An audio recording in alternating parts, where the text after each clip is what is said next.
மாறி மாறி தமிழ்நாட்டில் திமுக அண்ணா திமுக, திமுக அண்ணா திமுக.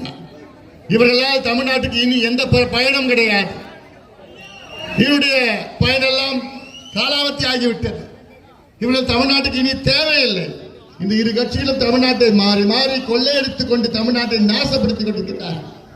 இன்று முதலமைச்சர் ஸ்டாலின் அவர்கள் சொல்கின்றார், ஒரு பக்கம் திராவிட மாடல், என்ன மாடல் வச்சிருக்கீங்க, பழைய மாடல். இந்த பிளாக் அண்ட் ஒயிட் டிவி இருக்குல்ல, இந்த பிளாக் அண்ட் ஒயிட் டிவி யாராவது வீட்டில் வச்சிருக்கீங்களா? இல்ல, அது காலாவதி ஆயிடுச்சு, போயிடுச்சு. அதுதான் திமுக Anna DMK. LED TV, LCD TV தான் நம்ம மேடையில் நிற்கிற தேசிய ஜனநாயக கூட்டணி, அதுதான் புதுசு. ஸ்டாலின் அவர்கள் சொல்கின்ற திராவிட மாடல் என்ன தெரியுமா? தமிழ்நாட்டில் உள்ள இளைஞர்கள் மது இல்லாம இருக்க முடியாத ஒரு சூழல் தான் திராவிட மாடல். ஒரு பக்கம் மதுவை கொடுத்து இளைஞர்களை சின்ன பின்னமாக்கி விட்டார்கள், நாசப்படுத்தி விட்டார்கள். அடுத்தது இப்ப என்ன அதிகமா ஓடிட்டு இருக்கு? கஞ்சா, அபின், டாக்கின், ஹெரோவின், எல்எஸ்டி, அது மாத்திரை, இது எல்லா அமெரிக்காவில் இருக்கிற போதை மாத்திரை எல்லாம் தமிழ்நாட்டில் தான் இருக்கு. அதெல்லாம் ஆளுங்கட்சி, காவல்துறை எல்லாம் தெரியும்.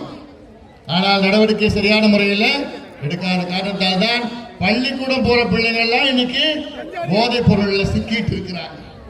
இந்த நிலை தொடர்ந்தால் அடுத்த 10 ஆண்டுகளில் தமிழ்நாட்டில் மனித வளம் இருக்காது, ஹியூமன் ரிசோர்சஸ் எதுவுமே இருக்காது. அதெல்லாம் எனக்கு ரொம்ப பயத்தில் இருக்கிறேன், நான் ரொம்ப பயத்தில் இருக்கிறேன். இது ஸ்ரீபெரும்புத்தூர் தொகுதியில தொழிற்சாலைகள் இருக்கிறது. திமுக ஆட்சிக்கு வருவதற்கு முன்பு ஒரு மிகப்பெரிய ஒரு உறுதி கொடுத்தார்கள். என்ன வாக்குறுதி? நாங்கள் ஆட்சிக்கு வந்தவுடன் தமிழ்நாட்டில் இருக்கின்ற தொழிற்சாலைகளில் 80 விழுக்காடு தமிழர்களுக்கு, உள்ளூர் மக்களுக்கு வேலை வாய்ப்பு உருவாக்க சட்டத்தை கொண்டு வந்தோம் என்று உறுதி கொடுத்தார்கள். கொண்டு வந்தார்களா? எவ்வளவு பெரிய அயோக்கியத்தனம், எவ்வளவு பெரிய ஏமாத்து வேலை. ஆந்திராவில் அந்த சட்டம் இருக்கு. ஆந்திராவில் கும்மிடி பூண்டி தாண்டி ஒரு ஸ்ரீ சிட்டின்னு ஒன்று இருக்கு, தெரியுதுல்ல? அந்த ஸ்ரீ சிட்டிக்கு உள்ள போனா அங்கே வேலை செய்கின்றவர்கள் எத்தனை பேரு தமிழ்நாட்டை சார்ந்தவர்கள்?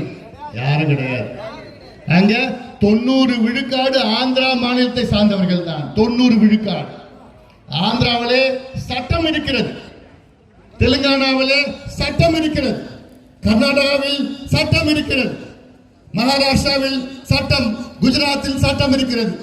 ஏன் தமிழ்நாட்டில் கொண்டு வரணும்?